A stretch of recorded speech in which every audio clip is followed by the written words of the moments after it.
What's up, everybody? Welcome back to Brandon Lester Fishing. It is starting to feel more and more like fall every single day, man. It's about 11 o'clock. I'm a little late getting here today, but a bit of chill in the air. Water temperature is going to start coming down and the fish are going to start biting. So let's get out here today, graph around some, try to find a school of crappie, and try to catch a few. Thank y'all for riding along with me. Stay tuned.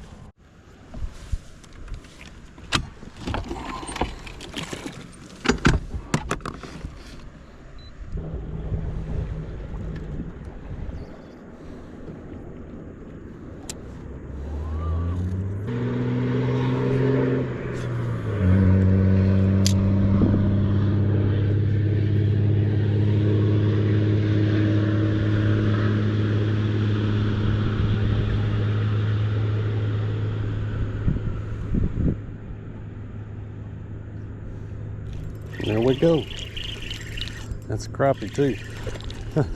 First cast, first crappie. Can't ask for much better than that. It's a keeper too. There's a pile of them in there. It's gonna be a good day. It's a good sign. Pretty little black crappie, about 11 incher.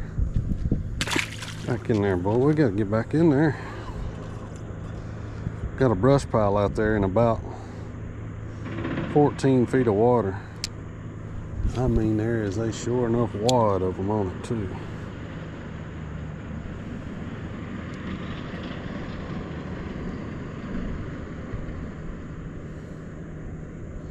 Coming into them right now. Come on, whenever you get it. There you go. One of them did. Not real big ones. I mean, they're good ones, don't get me wrong. Any of them are good ones in September, but there's a pile of them in there. There'll be a big one or two in that school too, I would imagine. Oh, that little trout magnet head. When it gets them now. I'll show y'all my setup here in a minute. Right now, we're on an active school of fish. We got to keep them going.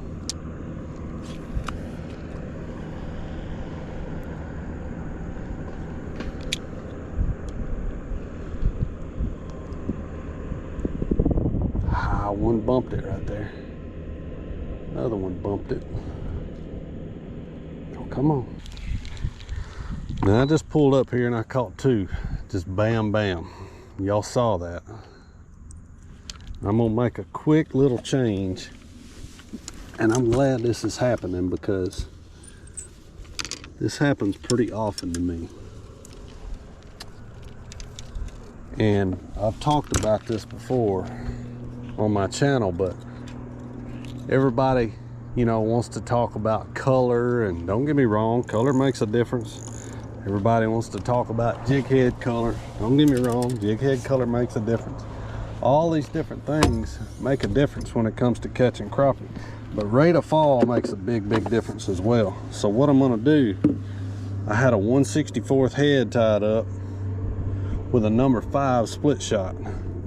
What I'm gonna do, I'm gonna tie up one with the same 1/64th ounce head, trout magnet, and a number 7 split shot. Just a little bit slower fall because this particular spot that I'm in right here, there's hardly any wind.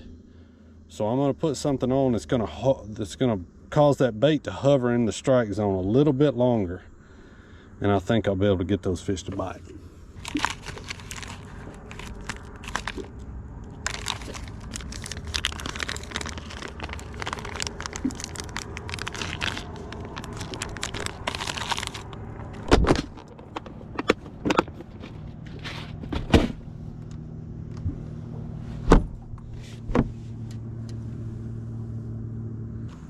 All right, we're back in business.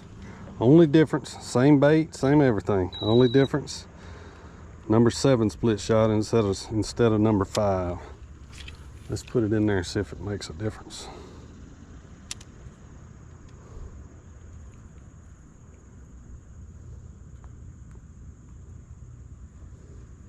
Yep, first cast. See, that's the kind of things that you got to know how to do, guys. I'm telling you, you can just tell, you can read the fish's body language, And you can just tell that joker about got me with them gills. You can just tell when they want something that's gonna hover in their face just a little bit longer. Another good little keeper fish. I'm gonna throw them back today. I kept a few fish yesterday. I don't need any today.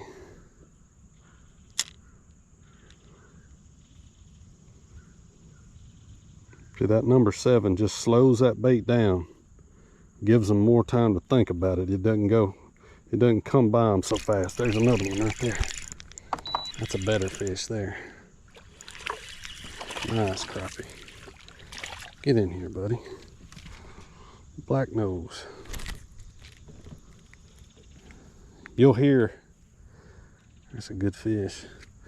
You'll hear some people say, use the biggest jig head that you can get by with. Different people have different opinions. A lot of it is relative to where you're fishing and the conditions you're fishing.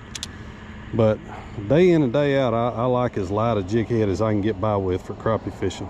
It just seems like I get more bites.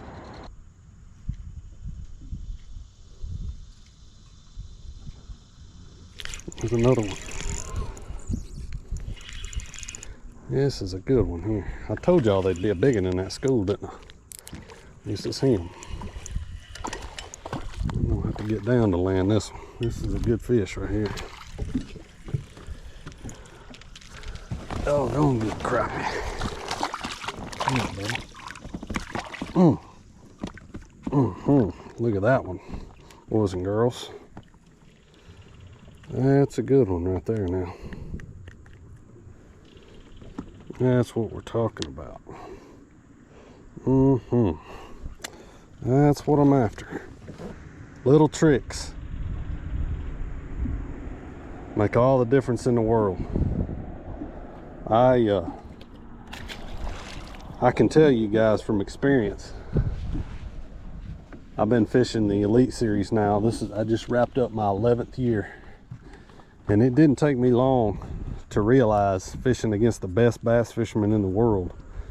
It's the little things, the little adjustments that separate the best of the best from everybody else. I mean, that sounds like a cliche statement, but I'm telling you guys, I promise you, if you'll learn to do the little things and make the little adjustments, makes all the difference in the world.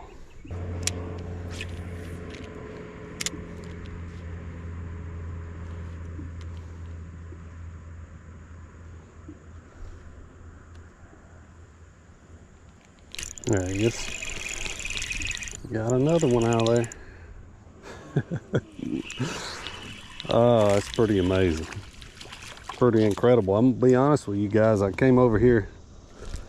It's kind of racking my brain the whole time coming over here. Like I try to throw in a little tidbit on every video. That's another good little keeper. I try to make it educational. I try to make it entertaining. I mean, my goal for these videos is certainly not to make money or get famous or anything like that. I like to share the experiences that I have on the water and maybe teach some people along the way, because that's what it's all about. And I was kind of racking my brain on the way over here, like what am I going to do a video on today? I was thinking about maybe doing one on a double jig rig or something different. And I said, well, we'll just kind of roll with it and see what happens. And I pull up on this first spot, catch a couple with the size 5 split shot, and then I put the number 7 on there, and it's like a whole different school of fish. Now if the wind kicks up, which is starting to blow a little bit right now, I'll have to go back to the number 5.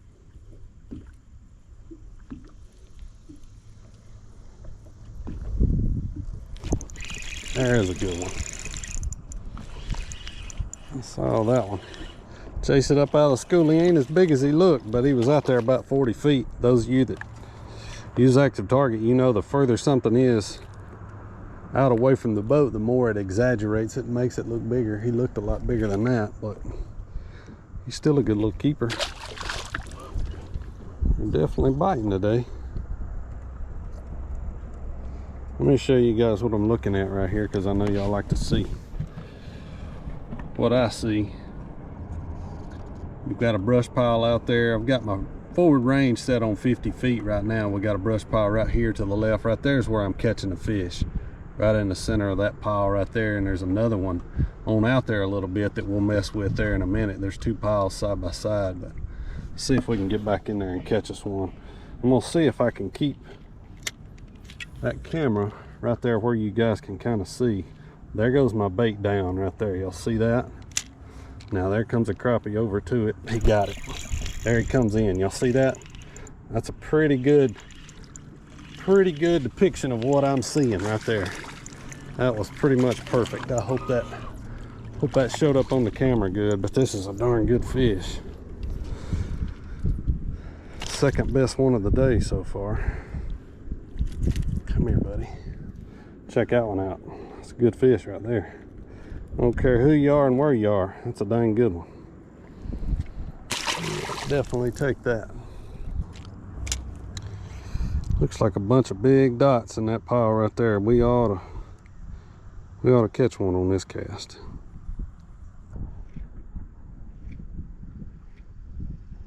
There we go. That's another good one too. The line just went slack when that joker hit it. A lot of times that's what them big ones will do. They'll grab it and come towards you. You just kind of lose contact with your jig. That's a nice one. I mean, a nice one. Look at that. Darn good fish right there. That's a good one. Get on back in there, buddy. We'll catch you again later. All right, y'all, that's gonna wrap this one up. Quick little trip, quick little video. Definitely keep in mind that little trick, you know, keeping different size jig heads. If you're throwing the little split shot rig like I throw, like I've shown on my channel so much, keep in mind to use different sizes. I keep size 7, size 5, size 3s, and I rotate through them depending on the wind, depending on the depth, things like that. I rotate through them a lot because it can make a big difference. As far as what I was using, I'll link everything I was using, the rod, the reel, the line, the bait, everything I was using down in the description of the video, so y'all can find it all there. Appreciate you guys watching. Hit that subscribe, leave me a comment. I'll see you next time right here. Brandon Lester Fishing.